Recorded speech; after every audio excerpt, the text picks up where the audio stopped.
नमस्कार दोस्तों, स्वागत है आप सभी का एक बार फिर से। जी हां दोस्तों, पूरे दिन की कई महत्वपूर्ण और बड़ी खबरें निकलकर सामने आ रही है। जानेंगे सभी खबरों को विस्तार से।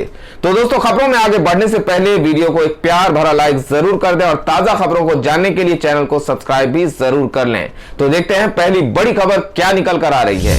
दोस्तों, आज की पहली बड़ी खबर निकल के आ रही है। ममता बनर्जी की बीजेपी के खिलाफ एकजुट होने की अपील। सोनिया गांधी, शरद पवार समेत विपक्षी नेताओं को लिखा पत्र। बता दें कि पश्चिम बंगाल में एक तरफ चुनावी महासंग्राम पूरे उफान पर है, वहीं राज्य के मुख्यमंत्री ममता बनर्जी ने विधानसभा चुनाव से आगे बढ़कर बीजेपी के खिलाफ देशव्यापी मोर्चा बनाने की मुहिम शुरू कर दी है। ममता बनर्जी ने बीजेपी विरोधी नेताओं सोनिया गांधी, शरद पवार, एम.के. स्टालिन, तेजस्वी यादव, उद्धव ठाकरे, अरविंद केजरीवाल और नवीन पटनायक को पत्र लिखा है। इस पत्र में ममता बनर्जी ने सभी नेताओं से बीजेपी के लोकतंत्र और संविधान के हमले के खिलाफ संघर्ष के लिए एकजुट होने की अपील की है। विपक्षी नेताओं को लिखे पत्र में ममता बनर्जी ने बीजेपी और इसकी सरकार पर लोकतंत्र के केंद्र और भारत के संवैधानिक संघीय ढांचे पर हमला करने का आरोप लगाते हुए इस पर चिंता जाहिर की है। ममता बनर्जी ने कहा कि बीजेपी के ऐसा करने का उद्देश्य है कि विपक्षी पार्टियां अपने संवैधानिक अधिकारों और आजादी का प्रयोग न कर सकें। ऐसा करके बीजेपी एक पार्टी की सत्ता स्थापित करना चाहती है। आपको बता दें कि ममता बनर्जी ने पत्र में दिल्ली में हाल में उपराज्यपाल को असली सरकार बताने वाले कानून का जिक्र करते हुए लिखा है कि केंद्र की बीजेपी सरकार एक के बाद एक राज्यों की चुनी हुई सरकारों को राज्यपाल के माध्यम से नियंत्रित करने की कोशिश कर रही है। इनमें पश्चिम बंगाल भी शामिल है। उन्होंने लिखा कि राज्यपाल निष्पक्ष संवैधानिक पदाधिकारी के बजाय बीजेपी के पार्टी कार्यकर्ता की तरह काम कर रहे हैं। ममता बनर्जी ने लिखा है कि केंद्र सरकार प्रतिशोध की भावना से सीबीआई, ईडी और दूसरी एजेंसियों का इस्तेमाल कर रही है। टीएमसी सुप्रीमो ने चुनाव के दौरान उनकी पार्टी और डीएमके नेताओं पर ईडी की रेड का भी जिक्र किया है। इसके साथ ही ममता बनर्जी ने पत्र में राज्यों के बीच धन आवंटन में विषमता, सरकारी कंपनियों के निजीकरण और संस्थाओं को खत्म किए जाने का भी मुद्दा उठाया है। तो दोस्तों, बंगाल चुनाव में इस बार किसकी जीत हो सकती है, इस बारे में आप क्या सोचते हैं हमें कमेंट करके जरूर बताएं। बढ़ते हैं अगली बड़ी खबर की ओर। अगली बड़ी खबर निकल के आ रही है कि एनसीपी प्रमुख शरद पवार की देर रात हुई एंडोस्कोपी। स्वास्थ्य मंत्री टोपे ने दिया हेल्थ अपडेट। बता दें कि राष्ट्रवादी कांग्रेस पार्टी प्रमुख शरद पवार की मंगलवार देर रात मुंबई के ब्रीच कैंडी अस्पताल में एंडोस्कोपी की गई। उन्हें पेट में दर्द की शिकायत के बाद अस्पताल में भर्ती कराया गया था। उनकी हालत के बारे में अपडेट देते हुए एनसीपी नेता और प्रदेश के स्वास्थ्य मंत्री राजेश टोपे ने कहा कि ऑपरेशन के बाद शरद पवार ठीक हैं। उनके पित्ताशय से स्टोन को हटा दिया गया है। फिलहाल चिंता की बात नहीं है, वो कुशल डॉक्टरों की निगरानी में है। जबकि डॉक्टर अमित मैदेव ने कहा कि कुछ टेस्ट करने के बाद हमने शरद पवार जी की एंडोस्कोपी करने का फैसला किया, क्योंकि कुछ जटिलताएं थी। हम बाद में उनके गैल ब्लैडर को रिमूव करने का फैसला लेंगे। गौरतलब है कि शरद पवार की बुधवार को एंडोस्कोपी होनी थी, लेकिन मंगलवार रात को ही अचानक उनकी हालत बिगड़ गई, जिसके बाद कल देर रात उनकी सर्जरी करनी पड़ी। मालूम हो कि इससे पहले एनसीपी नेता और महाराष्ट्र सरकार में मंत्री नवाब मलिक ने ट्वीट करके पवार के अस्पताल में भर्ती होने की जानकारी दी थी। उन्होंने कहा था कि पवार को गल ब्लैडर की समस्या है। वो खून पतला होने के दवा लेते थे, लेकिन गल ब्लैडर की समस्या के बाद उन्होंने अब दवा लेना बंद कर दिया है। पवार के अस्पताल में भर्ती होने की खबर सामने आने के बाद पीएम मोदी और स्वास्थ्य मंत्री हर्षवर्धन ने खुद उन्हें फोन करके हालचाल जाना था। शरद पवार ने इस बारे में खुद सोमवार को ट्वीट करके जानकारी दी थी। उन्होंने प्रधानमंत्री और स्वास्थ्य मंत्री दोनों को फोन करने के लिए शुक्रिया भी कहा था। तो वहीं बीजेपी के नेता देवेंद्र फडणवीस, चंद्रकांत पाटिल ने पवार के जल्द ठीक होने की प्रार्थना की थी। तो अगली बड़ी खबर निकल के आ रही है कि देश में कोरोना की दूसरी लहर, 80% संक्रमितों में नहीं दिख रहे हैं लक्षण। मुंबई की स्थिति खतरनाक। बता दें कि देश में कोरोना की स्थिति बहुत ही खतरनाक होती जा रही है। मार्च महीने में कोरोना का आंकड़ा लगातार बढ़ा है और 62,000 प्रतिदिन के हिसाब से केस भी सामने आए हैं। महाराष्ट्र की स्थिति सबसे खतरनाक है, जो कोरोना का एपिसेंटर बनता जा रहा है। वहां पिछले 49 दिनों में 91,000 केस सामने आए हैं। मार्च महीने में लगातार लगातार कई दिनों से महाराष्ट्र में 30,000 से अधिक केस सामने आ रहे हैं। बीएमसी के कमिश्नर इकबाल सिंह चहल ने माना है कि प्रदेश में कोरोना की दूसरी लहर शुरू हो गई है। उन्होंने जो चौंकाने वाली बात बताई है, उसके अनुसार 91,000 में से 74,000 केस ऐसे हैं जिनमें कोई लक्षण ही नहीं है। बीएमसी के कमिश्नर इकबाल सिंह चहल ने कहा है कि सरकार लॉकडाउन लगाना नहीं चाहती है, लेकिन लोग लापरवाही करते हैं और इसी का परिणाम है कि प्रदेश में कोरोना के मामले इतने अधिक हो गए हैं। अगर लोग गाइडलाइन का पालन करें तो लॉकडाउन नहीं लगेगा। आम लोग मास्क भी नहीं पहनते, जो परेशानी का कारण है। तो देश में बढ़ते हुए कोरोना महामारी के बारे में आप क्या सोचते हैं? सरकार और क्या अच्छा कदम उठा सकती है? हमें कमेंट करके जरूर बताएं। बढ़ते हैं अगली बड़ी खबर की ओर। दोस्तों, अगली बड़ी खबर निकल के आ रही है कि कर्नाटक सीएम की बड़ी मुश्किल। ऑपरेशन लोटस ऑडियो टेप मामले में हाईकोर्ट ने येदियुरप्पा के खिलाफ दिया जांच के आदेश।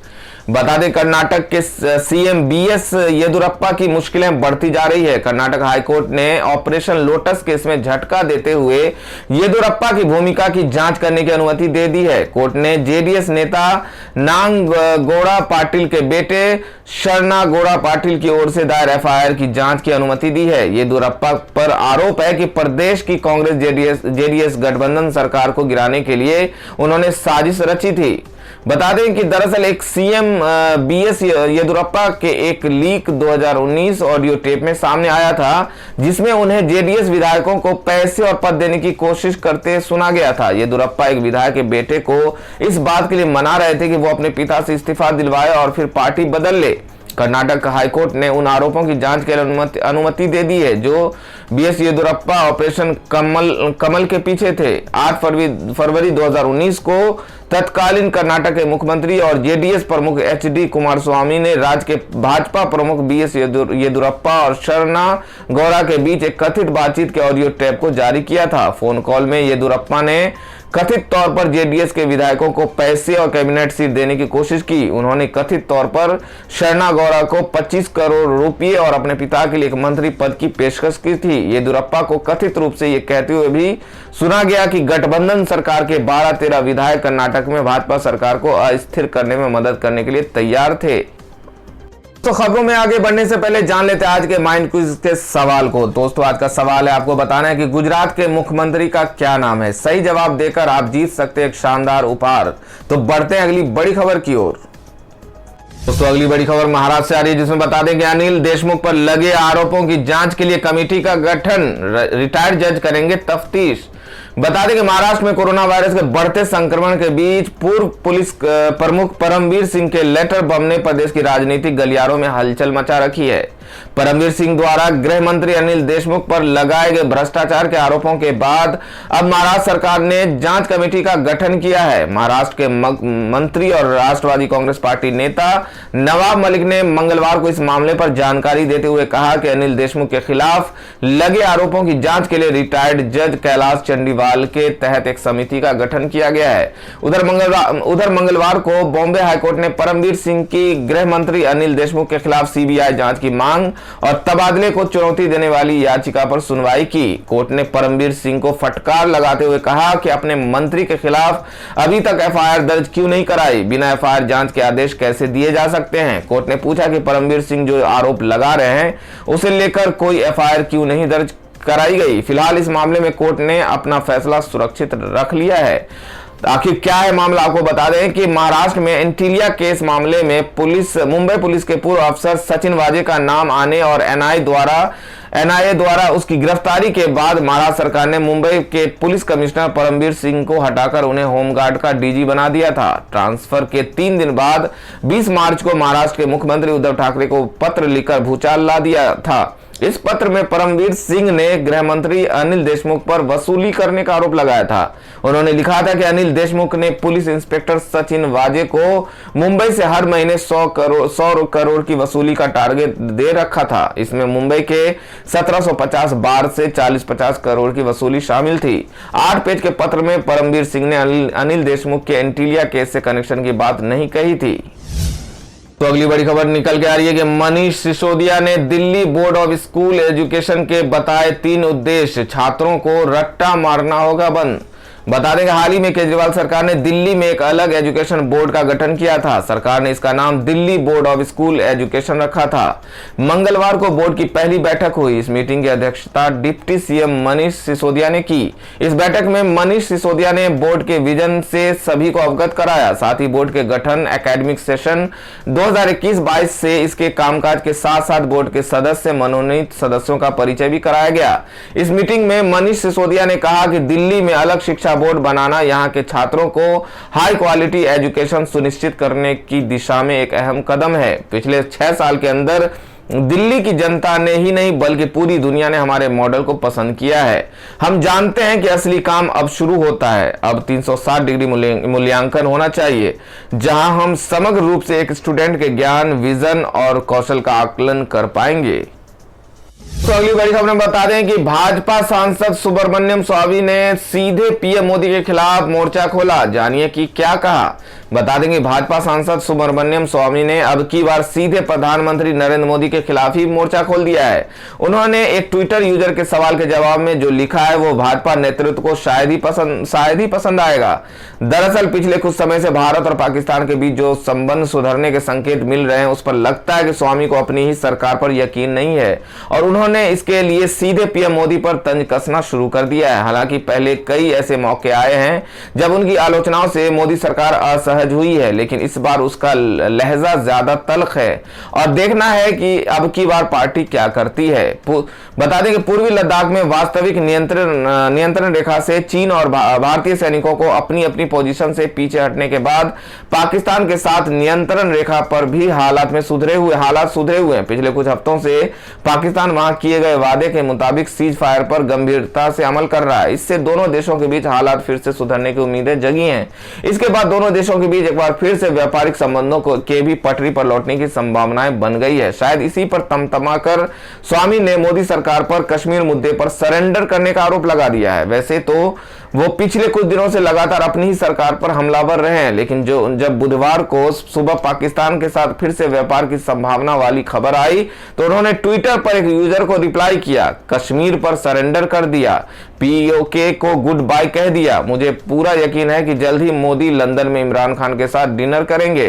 तो अगली बड़ी खबर में निकल के आ रही है कि राजस्थान में बेरोजगारों और संविदा कर्मियों के लिए खुशखबरी। 1 अप्रैल से मिलेगा भत्ता व बढ़ा हुआ वेतन।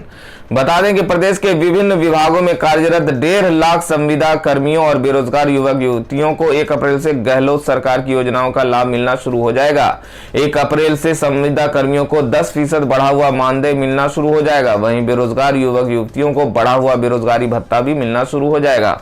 अब बेरोजगार युवकों को 4,000 रुपये और युवतियों को 4,500 रुपये बेरोजगारी भत्ता मिलेगा। मुख्यमंत्री अशोक गहलोत ने 24 फरवरी को अपने बजट भाषण में संविदा कर्मियों का 10% मानदेय बढ़ाने और बेरोजगारी भत्ता बढ़ाने की घोषणा की थी। प्रदेश के सभी रोजगार कार्यालय में पंजीकृत बेरोजगार युवक युवतियों को बढ़ा हुआ बेरोजगारी भत्ता मिलेगा। दोस्तों अगली बड़ी खबर निकल के आ रही है कि आम आदमी पार्टी ने भाजपा पर आरोप लगाते हुए कहा कि एमसीडी के स्कूलों में पढ़ने वाले 4 लाख गरीब बच्चों के हक पर कुंडली मारकर बैठी है भाजपा। बता दें कि दिल्ली की सत्तारूढ़ आम आदमी पार्टी ने एमसीडी स्कूलों में पढ़ने वाले छात्रों के लिए सूखा राशन बांटने में देरी को लेकर बीजेपी पर हमला बोला है। भाजपा की कड़ी आलोचना करते हुए आप प्रवक्ता सौरभ भारद्वाज ने मंगलवार को बड़ा बयान दिया। उन्होंने कहा कि बीजेपी एमसीडी के 700 स्कूलों में पढ़ने वाले 4 लाख गरीब बच्चों के हक पर कुंडली मारकर बैठी है। सौरभ भारद्वाज ने यह भी आरोप लगाया कि बीजेपी दिल्ली सरकार द्वारा मुहैया कराए गए राशन को बच्चों में नहीं बांट रही है। आप प्रवक्ता सौरभ भारद्वाज ने कहा कि नॉर्थ एमसीडी ने राशन बांटने के लिए अभी तक टेंडर की प्रक्रिया भी नहीं शुरू की है। भाजपा गरीब विरोधी है और इसीलिए भाजपा की केंद्र सरकार ने दिल्ली सरकार की घर घर राशन योजना को बिना वजह ही रोक दिया। भाजपा वाले कह रहे हैं कि केजरीवाल सिर्फ गरीबों का भला कर रहा है, इसलिए देश भर से गरीब दिल्ली में आ रहे हैं। उन्होंने कहा कि भाजपा के लोग अपने शासित राज्यों में क्यों नहीं अच्छे काम कर रहे हैं, जिससे वहां से गरीब लोग दिल्ली ना आए। अगली बड़ी खबर बंगाल इलेक्शन के हवाले से आ रही। बता दें कि अभिषेक बनर्जी की बीजेपी को चुनौती। बोले प्रचार के लिए बंगाल आने वाले नेता 2 मिनट बांग्ला बोलकर दिखाएं। बता दें कि पश्चिम बंगाल में दूसरे चरण के मतदान में अब कुछ ही घंटों का समय बचा है, लेकिन राजनीतिक दलों के नेता एक दूसरे के खिलाफ जमकर निशाना साध रहे हैं। टीएमसी सांसद अभिषेक बनर्जी ने बीजेपी और अमित शाह पर बुधवार को तीखा हमला बोला। अभिषेक बनर्जी ने कहा कि चुनाव प्रचार के लिए कई नेता दिल्ली से बंगाल आ रहे हैं। मैं उन्हें बंगाली में केवल 2 मिनट बोलने के लिए चुनौती देता हूं। मैं उन्हें चुनौती देता हूं कि 2 मिनट भी बंगाली बोलकर दिखाएं। मैं देश के किसी भी हिस्से में हिंदी में बोलने के लिए तैयार हूं।